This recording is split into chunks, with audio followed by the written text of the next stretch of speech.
আসসালামু আলাইকুম ওয়া রাহমাতুল্লাহি ওয়া বারাকাতুহু।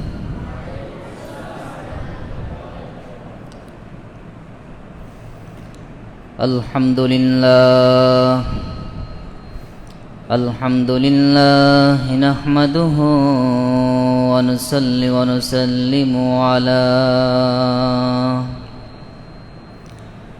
নুসাল্লিমু আলা রাসূলিহিল কারীম ওয়া আলা আলিহি ওয়া আসহাবিহি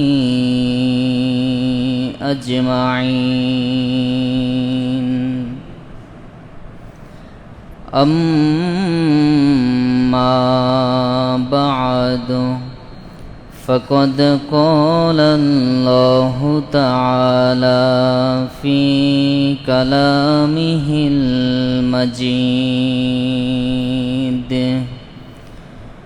وفرقانه الحميد. أعوذ بالله من الشيطان الرجيم.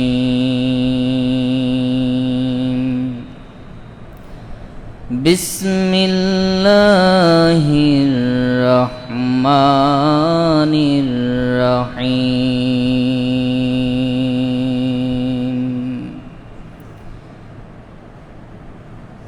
يرفع الله الذين آمنوا منكم والذين أوتوا العلم درجات والله بما تعملون خبير. صدق الله العظيم وصدق رسوله النبي الكريم ونحن على ذلك من الشاهدين الشاكرين. وقد جاء في الحديث الشريف عن معاوية رضي الله تعالى عنه قال قال رسول الله صلى الله عليه وسلم من يرد الله به خيرا يفقهه في الدين وإنما أنا قاسم والله يؤتيه أو كما قال عليه الصلاة والسلام. وقال تعالى في شان حبيبه مخبرا وآمرا إن الله وملائكته يصلون على النبي يا أيها الذين آمنوا صلوا عليه وسلموا تسليما. صلى الله على محمد صلى الله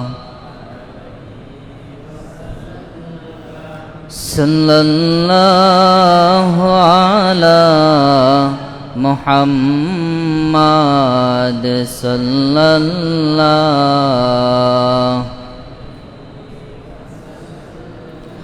সকলে মুহাব্বতে দুরূদ শরীফ পড়ুন। সাল্লাল্লাহু আলা মুহাম্মাদ সাল্লাল্লাহু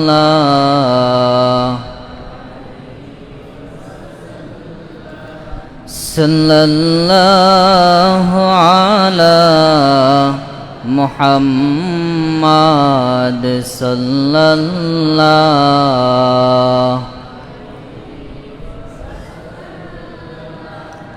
नहीं दो जहां में मिसाले मुहम्मद जमाले खुदा है कमाले मुहम्मद सल्लल्लाहु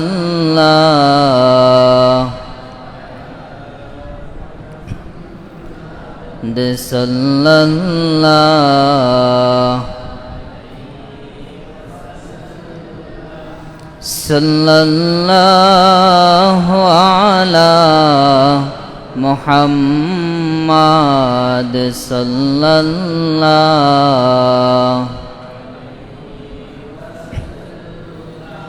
मुहम्मद ने आकर जुल्म को मिटाया जुल्म को मिटाकर इंसाफ बताया सल्लल्लाहु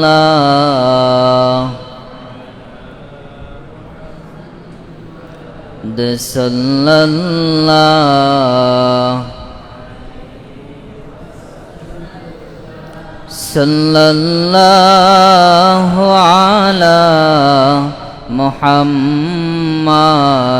सल्लल्लाहु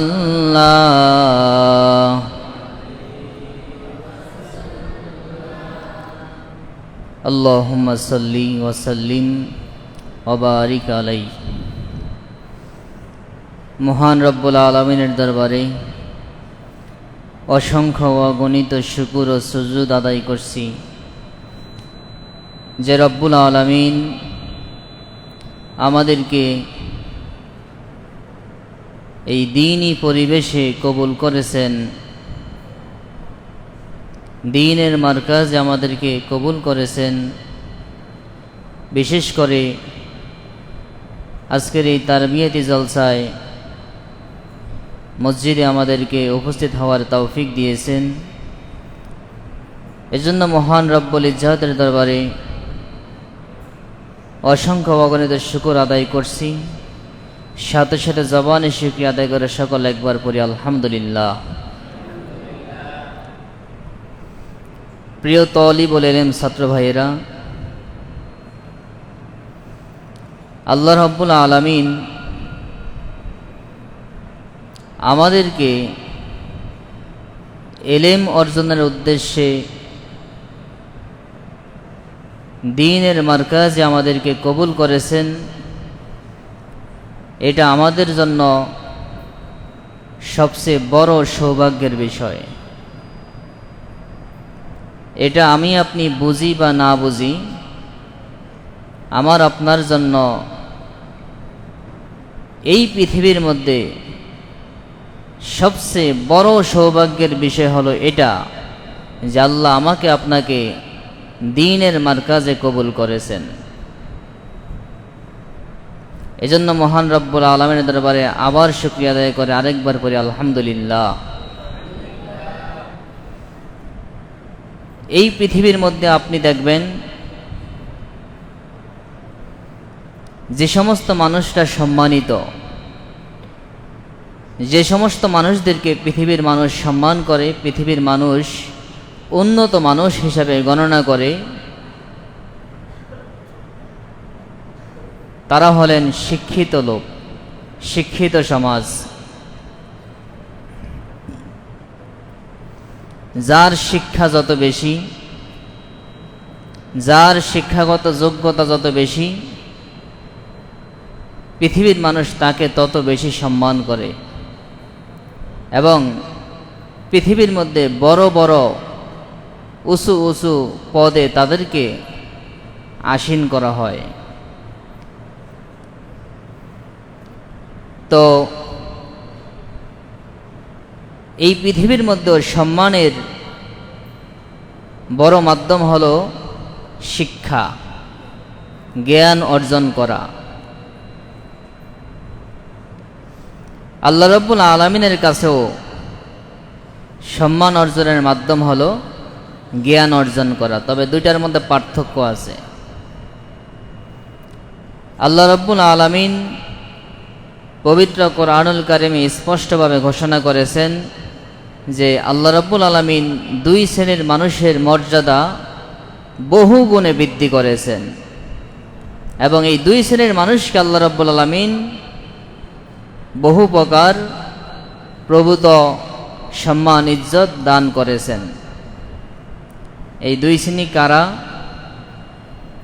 আল্লাহ রাব্বুল আলামিন পবিত্র কোরআনুল কারিমের সূরাতুল মুজাদালার 11 নম্বর আয়াতে স্পষ্টভাবে বলে দিয়েছেন, ইয়ারফাইল্লাহুল্লাযীনা আমানু মিনকুম ওয়াল্লাযীনা উতুল ইলমা দারাজাত।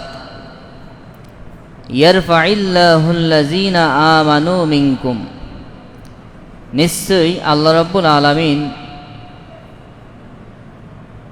উঁচু মর্যাদা দিয়েছেন, মর্যাদাকে সমুন্নত করেছেন ওই সমস্ত ব্যক্তিদের, তোমাদের মধ্যে ওই সমস্ত ব্যক্তিদের মর্যাদাকে আল্লাহ সমুন্নত করেছেন আল্লাযীনা উতুল ইলমা, যাদেরকে এক নাম্বার যারা ঈমানদার, আল্লাযীনা আমানু, দুই নাম্বার ওয়াল্লাযীনা উতুল ইলমা, যাদেরকে ইলম দেওয়া হয়েছে।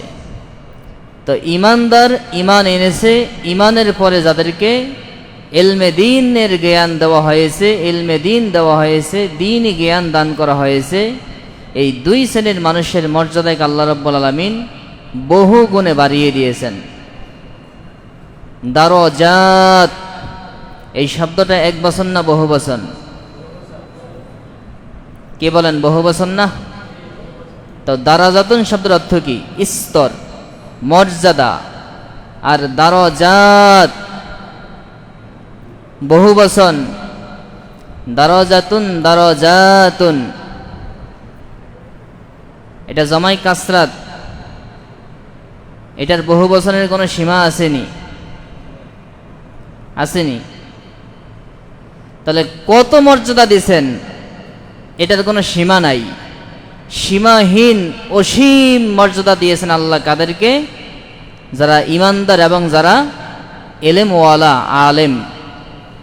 এজন্য আপনি যদি সম্মান পেতে চান, আপনি যদি সম্মানিত হতে চান, তাহলে আপনাকে, যেহেতু ঈমানদার তো আমরা জন্মগতভাবে বংশীয় সূত্রে সবাই এখন মুসলমান হয়ে গেছি, এজন্য প্রথমটা নিয়ে টেনশন নাই।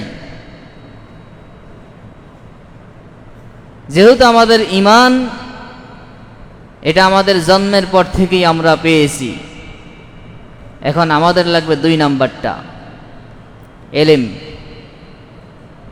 ঈমান আছে, এর সাথে যদি আমাদের প্রকৃতপক্ষে ইলমে দ্বীন অর্জন হয়, তাহলে আল্লাহর ঘোষণা অনুযায়ী আমাদেরকে আল্লাহ রাব্বুল আলামিন বহু গুণে মর্যাদা দান করবেন। তাহলে প্রিয় ছাত্র ভাইয়েরা, তালিবুল ইলম ভাইয়েরা, এই আয়াত স্পষ্টভাবে প্রমাণ করে যে সম্মানিত হতে হলে, বহু মর্যাদার অধিকারী হতে হলে আপনাকে ইলমে দ্বীন অর্জন করতে হবে। স্পষ্ট আল্লাহর ঘোষণা।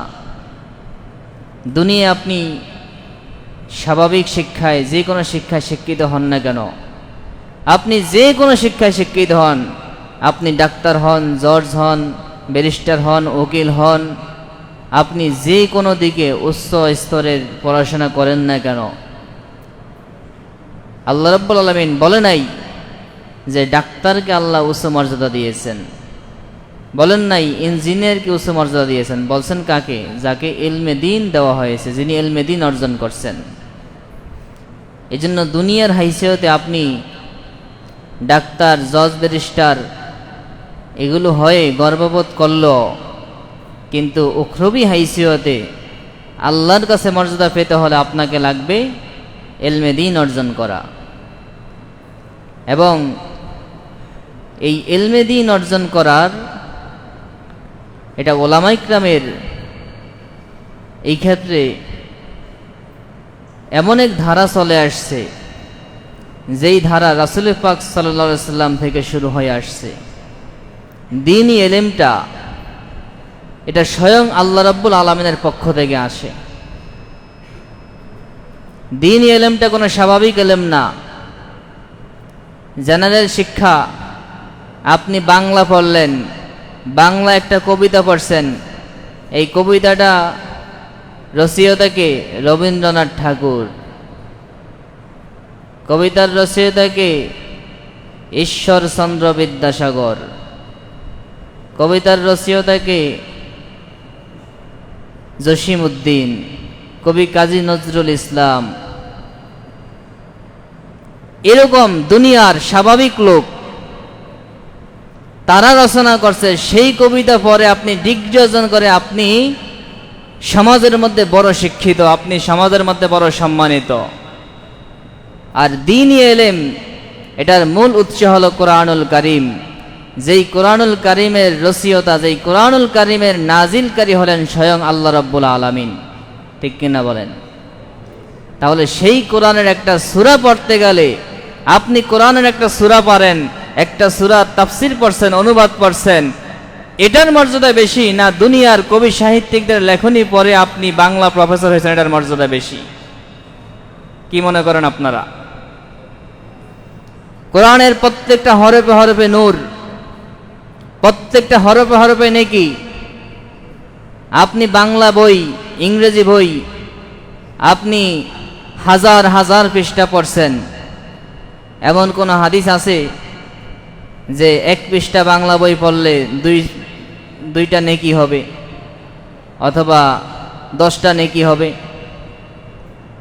এরকম কোনো বর্ণনা কোনো হাদিসে নাই। কিন্তু আপনি কোরআনের একটা হরফ পড়বেন, কোরআনের একটা শব্দ পড়বেন, কোরআনের একটা সূরা পড়বেন, স্পষ্ট হাদিসে আসছে, আল্লাহ রাসূল ইরশাদ করেছেন, কোরআনের প্রত্যেকটা হরফে হরফে আল্লাহ রাব্বুল আলামিন আপনাকে 10টা করে নেকি দিয়ে দেবেন। জোরে বলেন সুবহানাল্লাহ। তাহলে মাদ্রাসায় পড়লে, দ্বীনি ইলম শিক্ষা করলে আপনি যেভাবে শিক্ষিত হবেন, তদ্রূপভাবে আপনার প্রত্যেকটা চলায় বলায়, প্রত্যেকটা কদমে কদমে, প্রত্যেকটা ক্লাসে ক্লাসে আপনার অগণিত সওয়াব হইতে থাকবে। একজন মুসলমানের বড় পাওয়াই তো এইটা, তার জীবনটা নেক আমলের উপর অতিবাহিত করা, গুনার কাছ থেকে বেঁচে থাকা। আপনি বাংলা সাহিত্য পড়তে যান, হিন্দুয়ানি কৃষ্টি কালচার, হিন্দুয়ানি বিভিন্ন কিস্সা কাহিনী, এগুলো পড়তে হয়। এমনকি অনেক ক্ষেত্রে অশ্লীল অনেক ঘটনা পড়তে হয়। কিন্তু কোরআনুল কারীম পড়েন, হাদিস শরীফ পড়েন, ফিকহ পড়েন, উসুল পড়েন, বালাগাত পড়েন, মান্তিক পড়েন, সব বিষয়গুলো এগুলো একেবারে সামাজিক বিষয় এবং আল্লাহ রাব্বুল আলামিনের পক্ষ থেকে নাজিলকৃত কোরআন এবং তার থেকে যেগুলো বের করা হয়েছে, উচ্চারণ করা হয়েছে, সেই ইলমগুলোকে বিন্যস্ত করা হয়েছে ফিকহ, উসুলে ফিকহ, উসুলে হাদিস, তাফসির, এই সমস্ত কিতাবের মধ্যে। এজন্য আপনি যদি তুলনা করতে যান দুনিয়াবি ইলম, স্কুল কলেজে পড়া আর মাদ্রাসা পড়া তুলনা করলে আপনি সর্বদিকে দেখবেন মাদ্রাসার পড়া সবচেয়ে সেরা। এটা আপনাকে মানতে বাধ্য হতে হবে।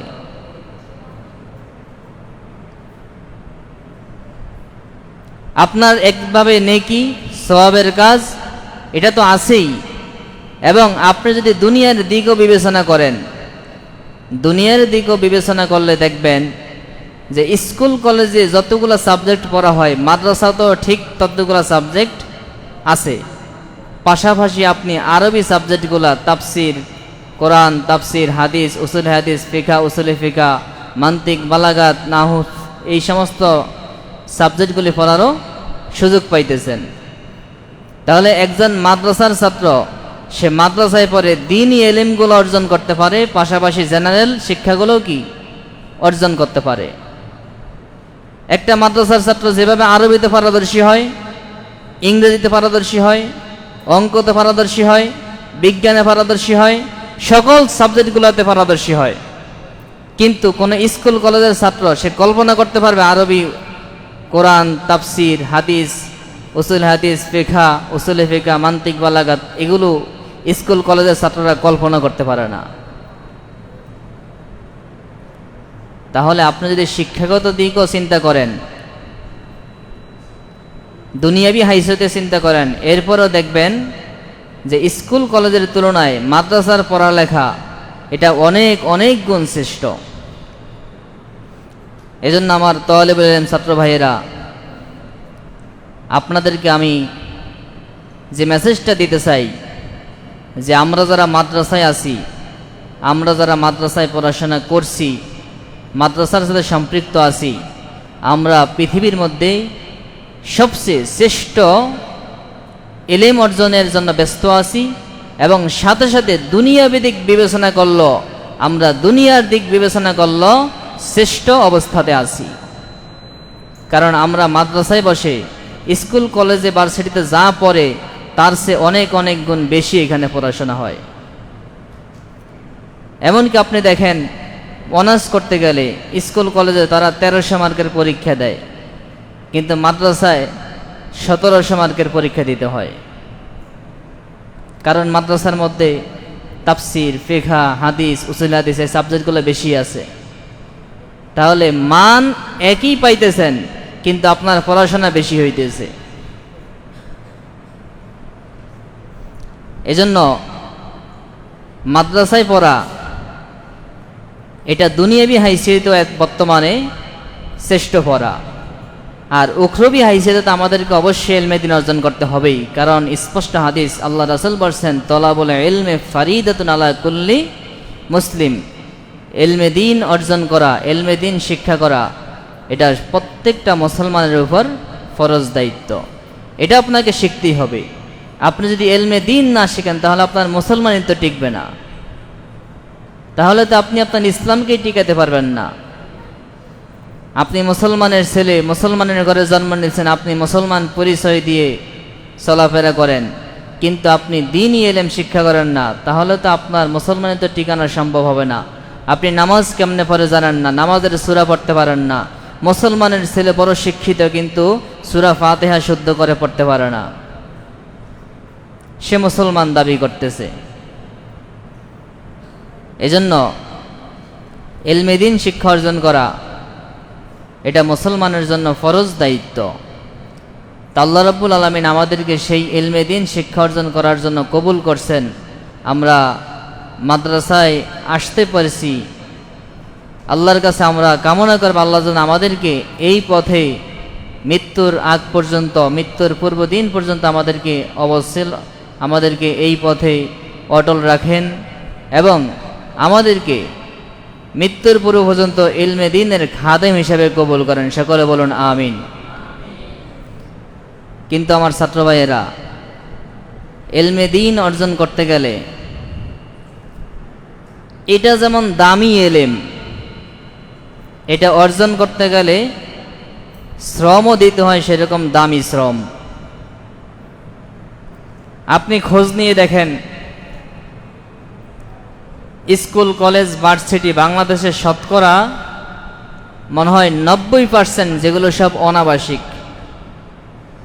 কি বলেন, স্কুলে কলেজে আবাসিক ব্যবস্থা আছে? কয়টা স্কুল কলেজে আবাসিক ব্যবস্থা আছে? কিন্তু প্রায় মাদ্রাসাগুলোতে আবাসিক ব্যবস্থা আছে। এর কারণ হলো মাদ্রাসার শিক্ষা অর্জন করতে গেলে শুধুমাত্র ওই যে 9টা থেকে 2টা এই শুধুমাত্র অফিস টাইম পড়াশোনা করলেই হবে না। এই ইলমটা অর্জন করতে হলে আপনাকে আপনার সারা দিন, সারা জীবনটা এই ইলমের জন্য উৎসর্গ করতে হবে। এজন্য মাদ্রাসাগুলোতে আবাসিকের ব্যবস্থা করা হয়েছে। এজন্য প্রিয় ছাত্র ভাইয়েরা, ইলমে দ্বীন যেভাবে সম্মানের ইলম, এটা অর্জন করতে গেলে আপনাকে সেরকম কষ্ট করতে হবে। আপনি যদি মনে করেন যে আমি খালি মাদ্রাসায় ভর্তি হয়েছি এতটুকুই শেষ, এবার ইলমে দ্বীন অর্জন হইলে ভালো কথা, না হইলে কিছু করার নাই, যদি এরকম মনে করেন তাহলে আপনি বড় বোকামি করবেন। আমাদের একজন ছাত্র ভাই ছিল, তিনি এরকম বলতেন যে এলেম অর্জন করার জন্য আমি কোনো কষ্ট করব না, যদি কোনো এলেম আমার ভিতরে চলে আসে তাহলে আমি তাকে বাধাও দেব না। এখন এই সবেকে যদি কেউ থাকেন তাহলে তো কাম হয়েছে। এজন্য ছাত্র ভাইদেরকে আমি বলবো যে আমরা যেহেতু ইলমে দ্বীন অর্জন করতে আসছি, আমাদেরকে একটা মনোবল নিতে হবে যে আমাকে নিজেকে ইলম অর্জনের জন্য উৎসর্গ করতে হবে, আমাকে ইলম অর্জনের জন্য আমার জীবনকে উৎসর্গ করতে হবে। এই ইলমে নববী এটা আমাকে অর্জন করতে হবে। এটা তো নূর, আল্লাহর পক্ষ থেকে একটা নূর। আল্লাহ কি এই নূর যে কোনো পাত্রেই দিবেন? এজন্য আমাকে আল্লাহর থেকে আল্লাহর এই নূর পাওয়ার জন্য সেরকম পাত্র হইতে হইবে, আমাকে সেরকম পাত্রে তৈরি হইতে হইবে নিজেকে। ওই একজন বক্তা গোপালগঞ্জের, উনি আলোচনা করতেছে যে জান্নাতে গেলে আল্লাহ নিজ হাতে খানা খাওয়াইবে। অতএব দুদু যারা বিড়ি খাও, তুমি মনে করো না তোমার বিড়ি খাওয়া মুখে আল্লাহ হাত দিয়ে খাওয়াইব। অর্থাৎ আগে নিজের মুখটাকে পবিত্র করো, সব কিছু বাদ দাও, তাহলে জান্নাতে গেলে আল্লাহ নিজ হাতে খানা খাওয়াইবে। ঠিক এলেম তো আল্লাহর পক্ষ থেকে নূর, এই এলেম পেতে হলে তোমাকেও সেভাবে তৈরি করতে হবে, নিজেকে এলেমের পাত্র বানাইতে হবে। তোমার পাত্রটা, তোমার দিলটা যেরকম পবিত্র হবে, যত বেশি পবিত্র হবে আল্লাহর পক্ষ থেকে এই ইলমি নূর তোমার ভিতরে তত বেশি প্রবেশ করবে। দেখবেন কিছু ছাত্ররা অলসতা করে, এলেম থেকে দূরে থাকে, ক্লাসে ঠিকমতো উপস্থিত হয় না, অলসতা করে, এদিক সেদিক ঘোরাফেরা করে। যারা এই কাজগুলো করে দেখবেন তাদের আমলে সমস্যা আছে। পরীক্ষা করবেন, একটু প্রয়োজনে ট্রাই করবেন, দেখবেন যেই ছাত্রগুলা ক্লাসের মধ্যে অনিয়ম করে, যেই ছাত্রগুলা পড়াশোনায় আগ্রহী না, দেখবেন এদের আমলে সমস্যা আছে, এদের চলাফেরার মধ্যে সমস্যা আছে, পাক পবিত্রতা ঠিকমতো নাই, আমল আখলাক নামাজের প্রতি, ইবাদতের প্রতি গুরুত্ব নাই। দেখবেন এদের মধ্যেই ইলম অর্জনের ক্ষেত্রে অলসতা বেশি, কারণ তার পাত্রটা সেভাবে তৈরি হয় না, তার দিলটা সেরকম পবিত্র হয় না। আর যার আমল আখলাক ভালো, দিল পবিত্র, ওই ছাত্র দেখবেন ইলম অর্জনের প্রতি আগ্রহ বেশি। এজন্য ইলমি এই নূর পাওয়ার জন্য আপনার মধ্যে সেরকম পাত্র তৈরি করতে হবে, আপনার দিলকে সেভাবে তৈরি করতে হবে। আপনার দিলকে সাচ্চা দিল, একটা পবিত্র দিল, পবিত্র নফস, পবিত্র আত্মা নিজের মধ্যে ধারণ করতে হবে। ইমাম শাফি রহমাতুল্লাহি আলাই, তার থেকে একটা কওল আসছে, এলেম যে নূর, তার থেকে একটা কওল আসছে। তিনি বলছেন যে শাকাউতু ইলা ওয়াকিইন আন সুই হিফজি, আমি ইমাম ওয়াকি রহমাতুল্লাহ আলাইহির নিকট অভিযোগ করছি আমার খারাপ মেধার ব্যাপারে। ইমাম ওয়াকি রহমাতুল্লাহ আলাইহি হলেন ইমাম শাফি রহমাতুল্লাহ আলাইহির ওস্তাদ। তো ছাত্র ওস্তাদের কাছে গিয়ে অভিযোগ করছে যে হুজুর, আমার মেধা দুর্বল, পড়ালেখা করলে মুখস্থ করলে মুখস্থ থাকে না, আমি পড়া ভুলে যাই। এই রোগ আমাদের আছে না? কি বলেন ছাত্র ভাইরা, এরকম রোগ আমাদের আছে যে পড়ি, মুখস্থ করি, 2 দিন পরে আবার মনে থাকে না, বা একটু পরে পড়া ভুলে যাই, মুখস্থ হইতে চায় না। ইমাম শাফি রহমাতুল্লাহ আলাইহি বলেন, আমি আমার ওস্তাদের কাছে গিয়ে অভিযোগ করলাম আমার দুর্বল মেধার ব্যাপারে। ফাউসানি আন তারকিল মাআসি, তখন তিনি আমাকে ওসিয়ত করলেন গুনাহ ছেড়ে দেওয়ার ব্যাপারে, যে তুমি গুনাহ ছেড়ে দাও, তুমি ইলম অর্জন করতে চাও, আগে তুমি তোমার গুনাহগুলো ছেড়ে দাও, গুনার কাজ পরিত্যাগ করো। কারণ ফাইন্নাহু নূরুম মিন ইলাহি, ইলম হলো আল্লাহর পক্ষ থেকে একটা নূর। আল্লাহু লা ইউতি নূরাহু লিল মাআসি, আর আল্লাহ রাব্বুল আলামিন তার এই নূরকে, এই নূর কোনো গুনাহগারকে দেন না। এজন্য তুমি যদি ইলম অর্জন করতে চাও, আগে তুমি গুনাহ ছাড়ো। এজন্য ছাত্রদের জন্য, তলিবুল ইলমদের জন্য সর্বপ্রথম কাজ হলো গুনাহ পরিত্যাগ করা, নিজেকে মুত্তাকি রূপে তৈরি করা। যেই কাজটা মনে হবে গুনাহ, ওই কাজটা আপনাকে পরিত্যাগ করতে হবে। এখন বলবেন, হুজুর কিভাবে বুঝবো কোনটা গুনাহ? অনেক সময় ছাত্র অবস্থায় কোনটা গুনাহ এটা পরিমাপ করা যায় না। অহরহর গুনাহ করে, কিন্তু পরিমাপ করা যায় না। এজন্য গুনাহ পরিমাপের একটা মাধ্যম হলো, যেই কাজটা আপনি সবার সামনে করতে পারেন ওইটা বুঝবেন ভালো কাজ। আর যেই কাজটা আপনি সবার সামনে করতে পারেন না, আপনি চান যে আমি যেই কাজটা করছি এই কাজটা কেউ না জানুক, বুঝবেন এইটাই গুনার কাজ। কোনটা গুনার কাজ এটা বোঝার পরিমাপ বুঝে আসছে?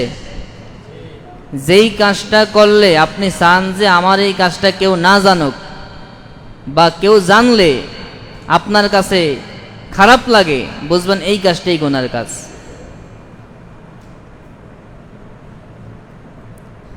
এবার পরিমাপ করতে থাকেন যে আপনি কি কি গুনাহগুলো করতেছেন। মসজিদে নামাজ চলতেছে, আপনি নামাজের টাইমে ওই 3 তলায় গিয়ে ঘোরাঘুরি করতেছেন। কোনো একজন ওস্তাদ দেখলে বা কোনো একজন ছাত্র কেউ গেলে আপনি দৌড়ে গিয়ে পালিয়ে যান, মানে আপনি কারো সামনে যাইতে চান না। কি বলেন, এটা গুনাহ না? এটা গুনাহ। আপনি ক্লাস চলতেছে, রুমের ভিতরে ওই কোনায় গিয়া, সিফায় গিয়া, খাতা বালিশের সিফার ভিতরে গিয়ে আপনি শুয়ে রয়েছেন, একবারে গোপন হয়ে। আপনি চান যে কেউ আপনাকে না দেখুক, হ্যাঁ, এটাও আপনার জন্য গুনার কাজ। এভাবে করে যেই কাজগুলো দেখবেন আপনার মানুষের সামনে, অন্যের সামনে প্রকাশ হওয়াকে আপনি অপছন্দ করেন, এটাই বুঝবেন গুনাহ। এই সমস্ত গুনার কাজ আপনাকে ছাড়তে হবে যদি আপনি এই ইলমে নববী, আল্লাহর পক্ষ থেকে নূর পেতে চান। তাহলে 1 নাম্বার কাজ হবে গুনাহ ছেড়ে দেওয়া এবং আমলের প্রতি আগ্রহ থাকা। নেক আমলের প্রতি, ফরজ ইবাদত, ওয়াজিব ইবাদত, নফল, সুন্নত, মুস্তাহাব, এই সকল আমলের প্রতি আপনার আগ্রহ থাকতে হবে এবং এগুলো আগ্রহের সাথে করতে হবে। এরপরে 3 নাম্বার কাজ হবে ইলমের জন্য, ইলম অর্জন করার জন্য পরিপূর্ণ মুজাহাদা করা, পরিপূর্ণরূপে চেষ্টা করা। ছাত্র জীবনে তলিবুল ইলম কাকে বলে? তলেব শব্দের অর্থ কি? তালাশকারী। তলেব শব্দের অর্থ কি? তালাশকারী, অন্বেষণকারী। তলেব আর তলাবু এটা হলো মাজদার। তলিবুন কোন সিগা? ইসমে ফাইলের সিগা না? তাহলে তলিবুন অন্বেষণকারী, তালাশকারী। এজন্য বলা হয়েছে তলিবুল ইলমকে দেখলে তাকে চিনা যাবে যে সে একজন তলিবুল ইলম। রাস্তায় কত লোক হাঁটে, কেউ কাউকে কিছু জিজ্ঞাসা করে না। একটা লোক হাঁটতেছে আর খালি নিচের দিকে এভাবে তাকাইতেছে, এভাবে তাকাইতেছে আর হাঁটতেছে। তখন মানুষ কি বলে? পরিচিত কেউ থাকলে বলে, ভাই আপনার কিছু হারাইছে নাকি? কে বলেন? এরকম বলে না? আর অপরিচিত হলে বুঝে যে লোকটার কিছু হারাইছে, এই জন্য লোকটাকে এভাবে হাঁটতেছে। তাহলে যার কিছু হারাইছে, সে হারানো জিনিস খুঁজতেছে, তাকে দেখেই কি মানুষ বুঝতে পারে যে এই লোকটা কিছু হারানো গেছে, সে লোকটা কি করছে, ওটা তালাশ করতেছে, খুঁজতেছে। এই হইল তলেব। ঠিক তলেবুল এলেম যে হবে, তাকেও দেখলে অনুমান হবে যে এর কোনো এলেম হারানো গেছে, এই এলেম সে খুঁজতেছে, সে তালাশ করতেছে।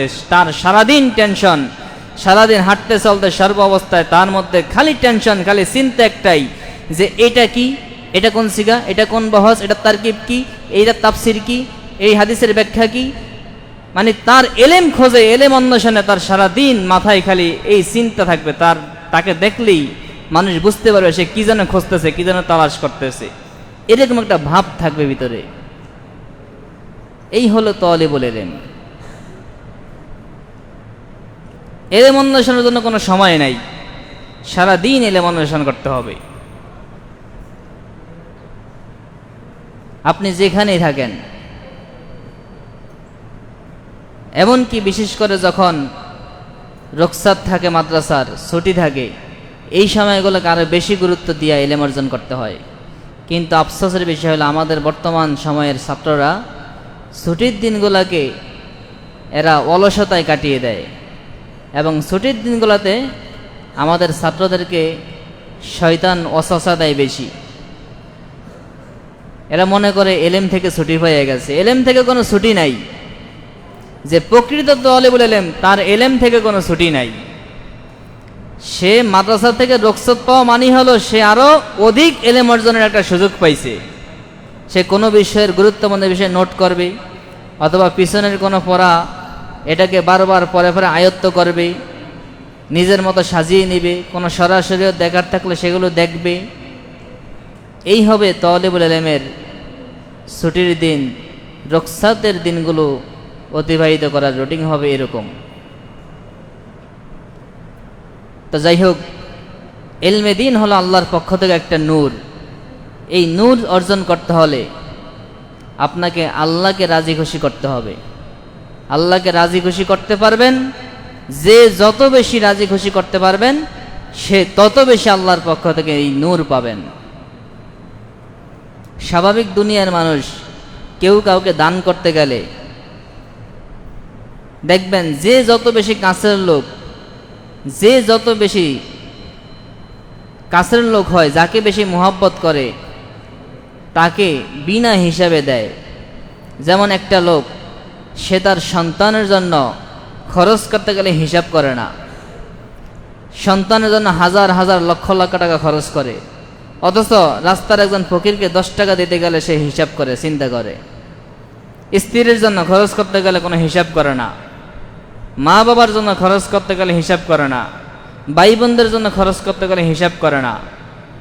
যাকে যত বেশি মোহাব্বত করে তাকে তত উদার হয়ে খরচ করে তার প্রতি। এই জন্য আল্লাহ রাব্বুল আলামিনের কাছ থেকে এই ইলমে নূর বেশি পেতে হলে আল্লাহর অতি মোহাব্বতের হতে হবে, আল্লাহর প্রিয় বান্দা হতে হবে। যত বেশি আল্লাহর প্রিয় হওয়া যাবে, যত বেশি আল্লাহর মোহাব্বতের লোক হওয়া যাবে, তত বেশি আল্লাহর পক্ষ থেকে নূর পাওয়া যাবে। এবং এই নূর পাওয়ার জন্য অধিক পরিমাণে চেষ্টা করতে হবে। প্রিয় তালিবুল ইলম ছাত্র ভাইয়েরা, আমরা ইলমে দ্বীনের ময়দানে এসেছি। এই ময়দানে রাসূল পাক সাল্লাল্লাহু আলাইহি সাল্লাম তিনি ইলমের উৎসাহ দিয়েছেন, তিনি ইলমের বিস্তার করেছেন।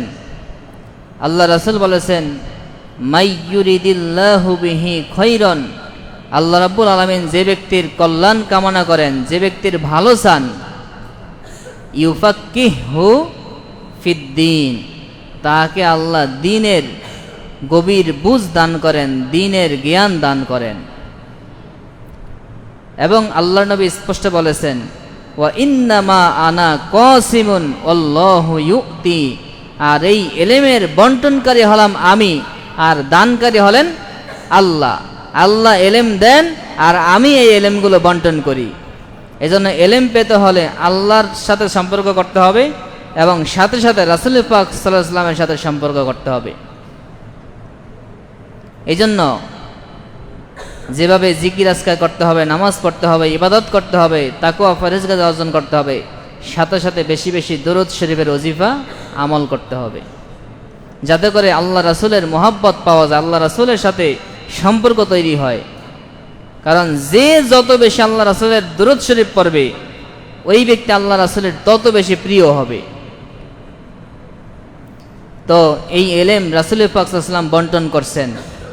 রাসূল পাক সাল্লাল্লাহু আলাইহি ওয়াসাল্লাম থেকে এলেম নিয়েছেন সাহাবায়ে কিরাম।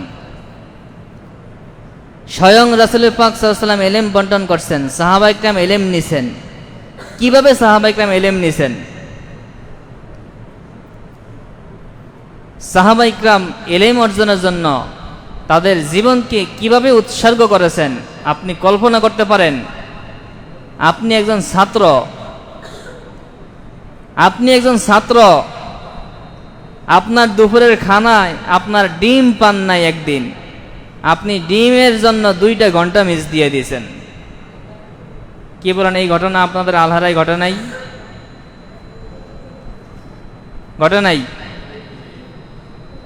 এক বেলায় ডিম পান নাই, খালি তরকারি আছে, আপনি ডিমের জন্য 2টা ঘন্টা আপনার মিস। আপনি ডিম বাইজা ভাত খাইয়া এরপরে 2 ঘন্টা পরে ক্লাসে গেছেন। একদিন খানায় দেরি হয়েছে, আপনি ক্লাসে যান না, খানা খাইতে হবে এরপরে ক্লাসে যাইতে হবে। এই হলো আমাদের টেন্ডেন্সি। কিন্তু সাহাবায়ে কিরাম কেমন ছিলেন? সাহাবীদের মধ্যে সবচেয়ে বেশি হাদিস বর্ণনা করছে কে? হযরত আবু হুরায়রা রাদিয়াল্লাহু তাআলা আনহু। সবাই একবার নামটা বলেন তো।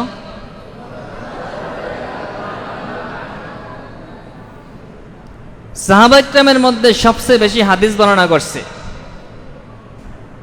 তাহলে যিনি সবচেয়ে বেশি হাদিস বর্ণনা করছেন, যিনি সবচেয়ে বেশি হাদিস মুখস্থ করছেন, তিনি একজন বড় আলেম না?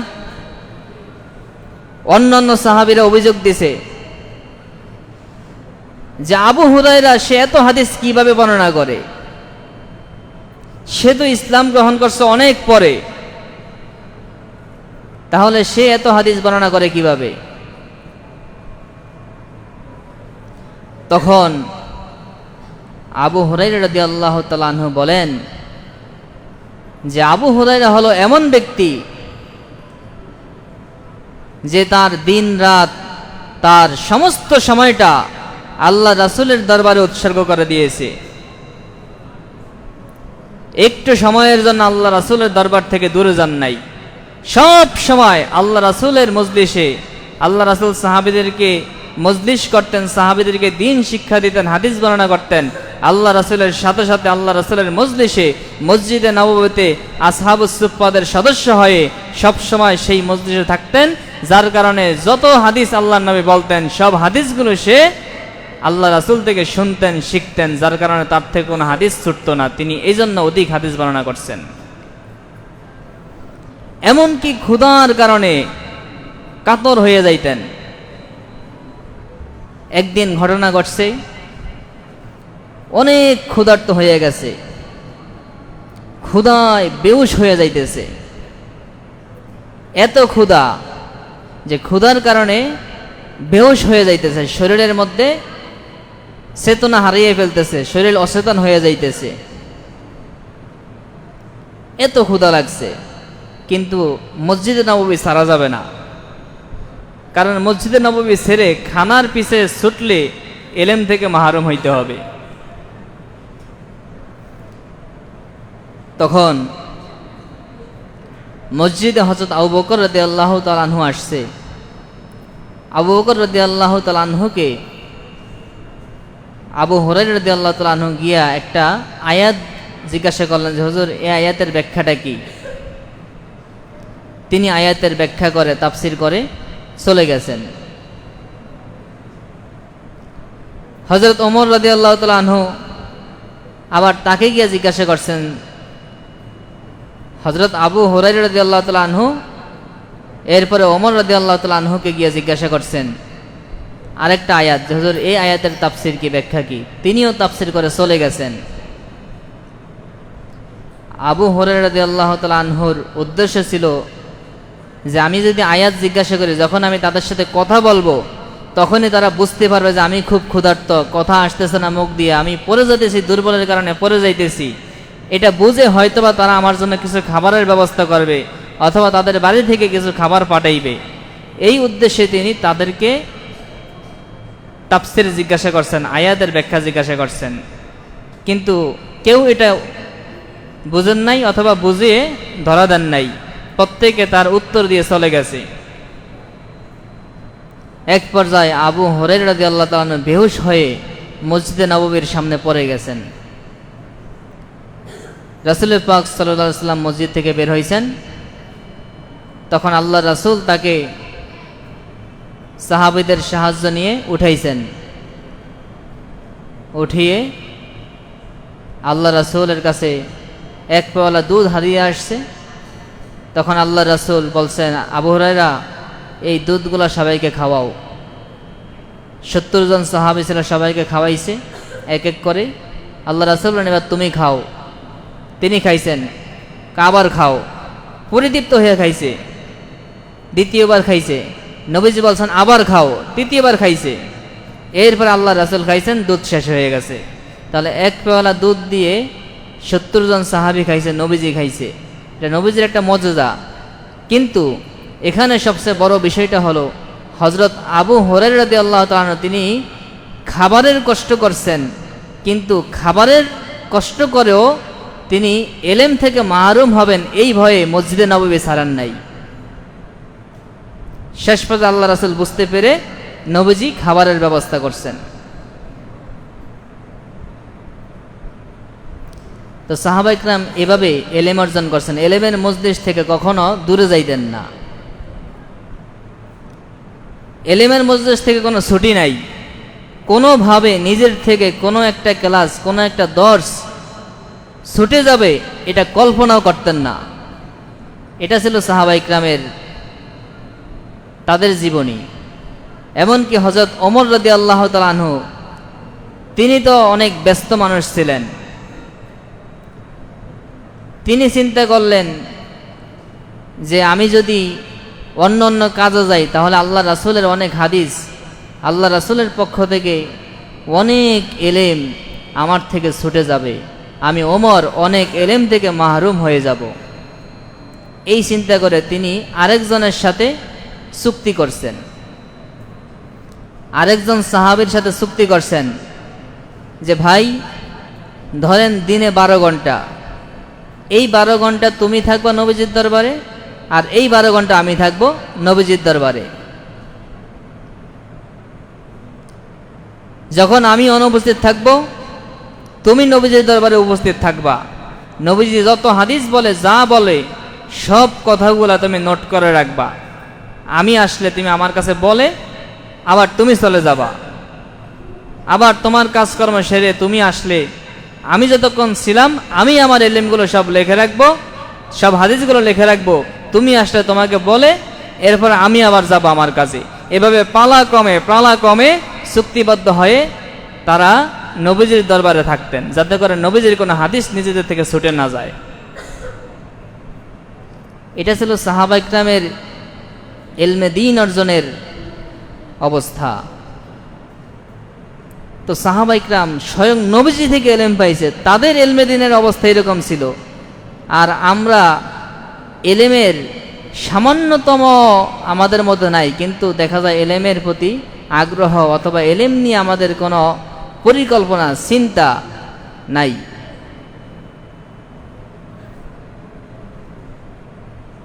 প্রিয় ছাত্র ভাইয়েরা,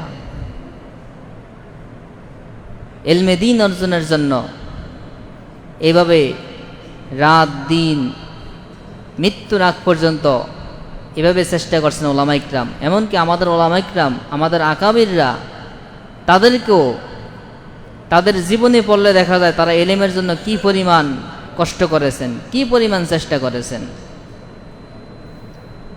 আপনারা ইমাম আবু হানিফা রহমতুল্লাহ আলাইহির ব্যাপারে একটা ঘটনা শুনেছেন।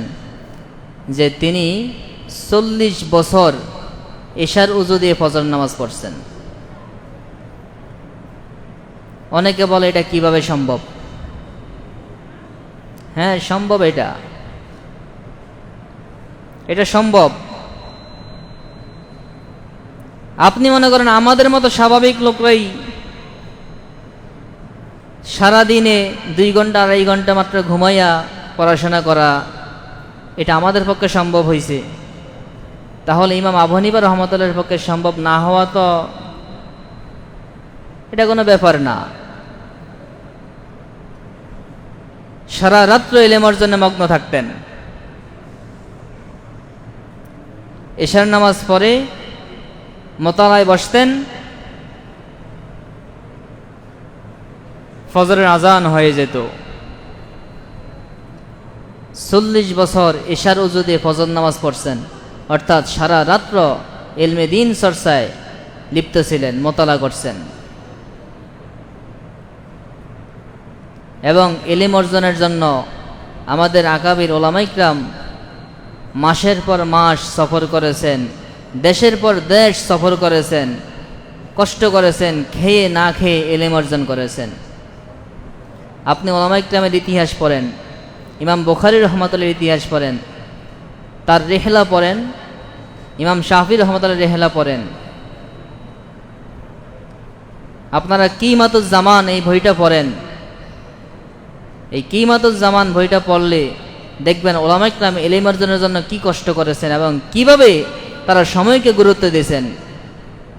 জীবনের একটা সময়কে তারা অপচয় করেন নাই, জীবনের এক মুহূর্ত সময়কে অপচয় করেন নাই, প্রত্যেকটা মুহূর্তকে ইলম অর্জনের জন্য লিপ্ত রেখেছেন।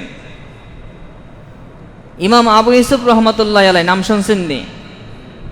হানাফি মাযহাবের একজন বড় ইমাম, ইমাম আবু হানিফা রহমতুল্লাহ আলাইহির প্রধান শাগরেদ ইমাম আবু ইউসুফ রহমতুল্লাহ আলাইহি, তার ব্যাপারে ঘটনা আসছে। সারাদিন তিনি ইলমে মোতালায় ব্যস্ত থাকতেন। তার একটা ছোট ছেলে ছোট বয়সে মারা গেছে। তিনি মসজিদে 10 দিতেন, নিজে মোতালা করতেন, ছাত্রদেরকে পড়াইতেন। মানুষ গিয়ে তাকে খবর দিচ্ছে, হুজুর আপনার ছেলে মারা গেছে। বলে ইন্না লিল্লাহি ওয়া ইন্না ইলাইহি রাজিউন। হুজুর চলেন, কাফন দাফন করতে হবে। বলতেছে না, তোমরা যাও, তোমরা গিয়ে কাফন দাফন করে তাকে বিদায় দাও, তাকে কবর দাও, আমি এখানে থেকে তার জন্য দোয়া করে দিব।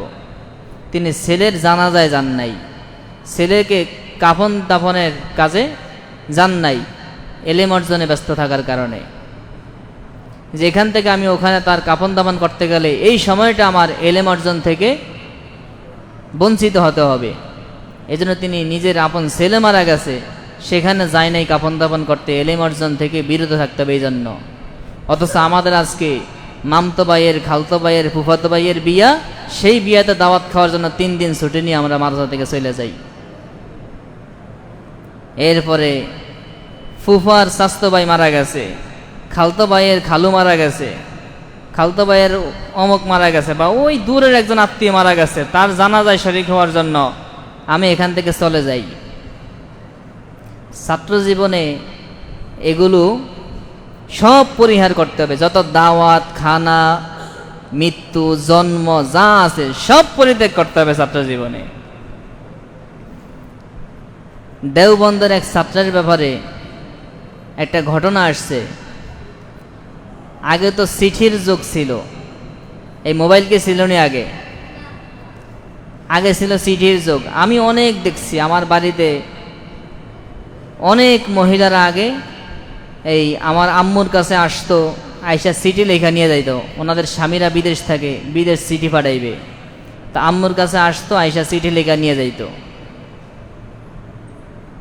অনেক মহিলাকে দেখছি এরকম চিঠি লিখতো, আম্মুর কাছে আইসা চিঠি লেখা নিয়ে যেত, এই চিঠি আবার ডাকে পাঠাইতো। তো চিঠির যুগ ছিল আগে, মোবাইল ছিল না। একটা চিঠি পাঠাইলে, সংবাদ পাঠালে দেখা যেত 1 মাস লেগে যেত সংবাদটা তার কাছে পৌঁছতে। তো দেওবন্দের একজন ছাত্র তার বাড়ি থেকে এরকম মাঝে মাঝে চিঠি আসতো। তো চিঠি আসলে সে করতো কি, চিঠিগুলো আস্তে করে বিছানার নিচে রেখে দিত, চিঠিগুলো পড়তো না, চিঠিগুলো পড়তো না, বিছানার নিচে রেখে দিত। এরকম চিঠি আসতেছে, তিনি বিছানার নিচে রেখে চিঠি সব জমাইছেন, চিঠি একটা চিঠিও খোলেন নাই, পড়েন নাই।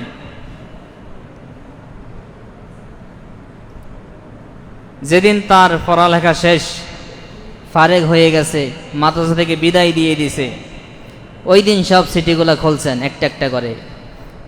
চিঠি খুলে দেখেন কোনো চিঠিতে লেখা তার দাদা মারা গেছে, কোনো চিঠিতে লেখা তার ভাই মারা গেছে, কোনো চিঠিতে লেখা তার বাবা মারা গেছে, কোনো চিঠিতে লেখা তার মা মারা গেছে, তার এই সমস্যা, অমুকে অসুস্থ, এই বিভিন্ন রকম সমস্যা এক এক চিঠিতে লেখা। তখন সাথী ভাইরা, লগের ছাত্র ভাইরা জিজ্ঞাসা করলো, তুমি চিঠিগুলো তখন খুলে দেখলা না কেন?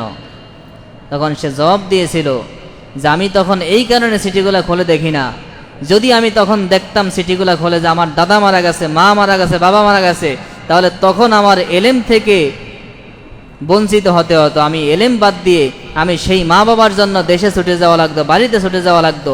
যখন আমি এটা জানি না, এটা আমি আর খুলে দেখি নাই, তখন কোনো টেনশন আমার ভিতরে আসে নাই, আমি নিশ্চিন্তে এলেম অর্জন করছি। এখন আমি তাদের জন্য বাড়ি থেকে দোয়া করব। এভাবে তারা আলেম হয়েছেন। এবং এলেম অর্জন করতে গেলে এভাবেই কষ্ট করতে হয়। এই জন্য আমরা ছাত্রদেরকে বলি, বাড়িতে যত সম্ভব, ছাত্র জীবনে বাড়িতে যত সম্ভব যোগাযোগ কম করা যায় এই চেষ্টা করতে হবে। বাড়িতে যোগাযোগ করবেন না, একান্ত প্রয়োজন ছাড়া বাড়িতে কোনো যোগাযোগ করা দরকার নেই ছাত্র জীবনে। এবং ঘন ঘন ফোন দেবেন না, এবং আপনাদের মা বাবাদেরকে বলবেন যে আমাদেরকে ঘন ঘন ফোন দেবেন না, এত খোঁজখবর নেওয়া দরকার নাই। যদি কোনো দুর্ঘটনা হয় অবশ্যই আপনারা জানবেন, এত বেশি খোঁজখবর নিলে তখন পড়ালেখা হয় না। বাড়িতে ফোন দিবেন সর্বোচ্চ মাসে একবার, অথবা 15 দিন পরে একবার। যত বেশি বাড়ির থেকে, আত্মীয় স্বজন থেকে যোগাযোগ কম রাখা যায় ছাত্র জীবনে, তত বেশি এলেম অর্জন করা যাবে। আর যারা বেশি বাড়িতে যোগাযোগ করে, আত্মীয় স্বজনের খোঁজখবর রাখে, এরা এলেম থেকে মাহরুম হয়। এই জন্য ছাত্র জীবনে এগুলো কম করতে হবে এবং এলেম অর্জনের জন্য নিজেদেরকে পরিপূর্ণরূপে উৎসর্গ করতে হবে। যদি এটা করতে পারেন তাহলে আপনি একজন প্রকৃত তালিবুল ইলম হতে পারবেন। এবং ছাত্র জীবনে আপনাকে এমনভাবে পড়তে হবে যে শিক্ষক আপনার ক্লাসে আপনাকে পড়াইতে গেলে সে যাতে করে মনে করে, হ্যাঁ আমি একটা ক্লাস করাইতেছি, অথবা আমার সামনে ছাত্র আছে। বর্তমানে অবস্থা এমন হয়ে গেছে, আমরা ক্লাসে গেলে অনেক সময় ক্লাসে পড়াইতেছি, কিন্তু এই পড়ার ব্যাপারে আমাদের মধ্যে যে পরিমাণ আগ্রহ থাকা দরকার ছিল বা যে পরিমাণ মোতালা দরকার ছিল সেটা আমাদের করা হয় না। কারণ আমরা দেখি আমাদের ছাত্ররা কোনো প্রশ্ন করে না, ছাত্ররা তারা মোতালা করে আসে না। কিন্তু ছাত্র জীবনে আপনাকে মোতালা করতে হবে, মোতালা করে ক্লাসে যাইতে হবে, যাতে করে আপনি কোথাও যদি ওস্তাদ পড়ানোর পরে আপনি না বুঝেন, আপনি যাতে করে প্রশ্ন করতে পারেন যে হুজুর এখানে বুঝি নাই, আদবের সাথে হুজুর এখানে আবার একটু বললে ভালো হয়, বা এই শব্দটা বুঝতেছি না, শব্দটার তাহকিক কি, এই শব্দটার মাদ্দাটা কি, এই শব্দটা এটার তালিলটা কি, বা এটার তারকিবটা কিভাবে হবে, এরকম প্রশ্নগুলো যাতে করে করতে পারেন। অথবা কোনো শব্দের ব্যাখ্যা কি, এরকম প্রশ্নগুলো যাতে করতে পারেন, এজন্য মোতালা করতে হবে, অধিক মোতালা করে যেতে হবে। এরকম একজন ছাত্রের ব্যাপারে আমরা ঘটনা শুনেছি। এই এদিকে কি শুরু হয়েছে? হ্যাঁ, ঢোকো, সব ভিতরে ঢোকো।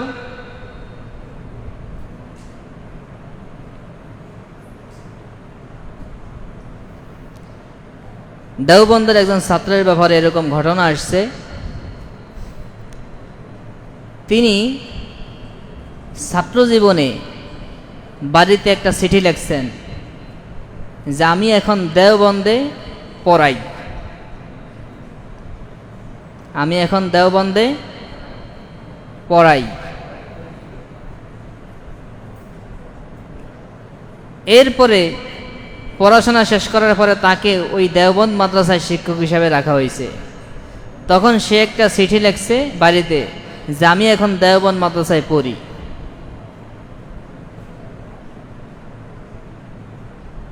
তখন তো সবাই অবাক, কি ব্যাপার? যখন সে পড়ছে তখন বলছে আমি এখন পড়াই, আর যখন সে পড়াইতেছে শিক্ষক তখন সে বলতেছে আমি এখন পড়ি। তখন তাকে জিজ্ঞাসা করছে, কি ব্যাপার, তোমার এই কথা তো বুঝলাম না। সে উত্তর দিছে যে যখন আমি ছাত্র ছিলাম তখন মোতালা করছি, হুজুরদেরকে বিভিন্নভাবে প্রশ্ন করছি, এখন আমার মোতালার কারণে ওস্তাদরা আরো বেশি মোতালা করছে, তাহলে আমার কারণে ওস্তাদরা আরো বেশি পড়ছে, তাহলে তখন আমি ওস্তাদদেরকে পড়াইছি। আর এখন আমি শিক্ষক হয়েছি, এখন আমার ছাত্ররা আমাকে প্রশ্ন করে, ছাত্ররা মোতালা করে আসে, আর ছাত্র করে পড়ানোর জন্য এখন আমি অনেক বেশি পড়াশোনা করতে হয়, অতএব এখন আমি পড়ি। এই জন্য ছাত্র জীবনে কিতাব বুঝতে হইলে মোতালার বিকল্প নাই। আপনাকে ক্লাসে যেই পড়াটা দর্শ হবে এটা আপনি আগেই রুম থেকে মোতালা করে আসবেন।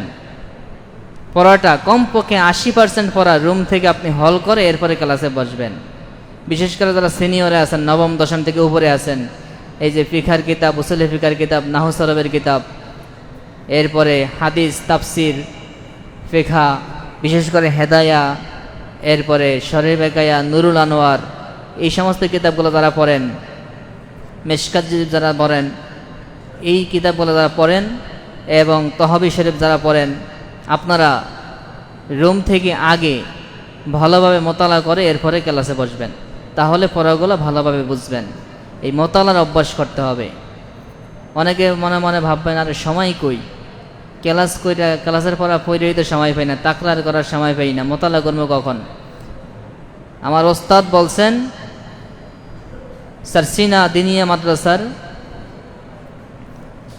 মুহাদ্দিস এবং মুফতি আব্দুল গফফার কাসেমি মাদ্দাজিল্লাহুল আলী, আমার ওস্তাদ, তিনি বলছেন যে সময়টা হলো রাবারের মতো। হুজুর সবসময় বলতেন সময়টা হলো রাবারের মতো, রাবার যত টানে তত বড় হয়। ঠিক সময়টাকে তুমি যত টানবা, যত কাজে লাগাইবা, দেখবা সময় তোমার জন্য তত বড় হয়ে গেছে। এই জন্য সময়কে কাজে লাগাইতে হবে, এবং এটা পরীক্ষিত। আমরা দেখছি অনেক সময় ভাবতাম কি এত কাজ কেমনে করে। যেমন যখন আমরা ইফতা বিভাগের তামরিন করতাম, কোনোদিন 2টা তামরিন করা লাগতো, তো মাঝে মাঝে কল্পনা করতাম 10-12টা ফতুয়ার কিতাব মোতালা কইরা মাসালা বের করে, এরপরে মাসালার সমাধান করে, এরপরে আবার লিখে তামরিন আকারে হুজুরের কাছে জমা দেওয়া, এটা অনেক ব্যাপক কাজ ছিল। কিন্তু দেখতাম খুব অল্প সময়ে সমাধান হয়ে যেত।